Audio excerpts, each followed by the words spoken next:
எவ்வளோ மழை பெஞ்சாலும் இது மாதிரி நனைஞ்சிக்கிட்டே வேலை செய்யலாமுங்க, நல்லா இருக்குது.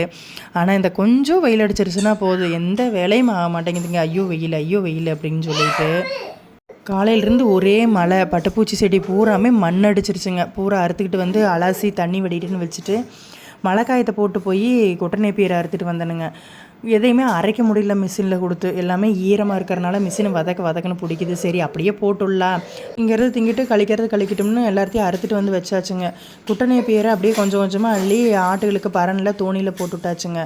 அப்புறம் பட்டுப்பூச்சி குச்சிகளை பூரா கொஞ்சம் கொஞ்சமாக கயிற்றுல கட்டி கொண்டு வந்து கீழே செட்டில் அங்கங்கே கட்டி தொங்க விட்டாச்சுங்க. இன்னும் கழிக்கல அவ்வளோக்கா, எல்லாம் நல்லா சாப்பிட்டுக்குச்சுங்க. இந்த மாதிரி நல்லா வேலை செய்யும்போதெல்லாம் எங்கள் வீட்டு மாமா வீடியோ எடுக்க மாட்டாருங்க. கேட்டால் என்ன சொல்லுவார் தெரியுங்களா?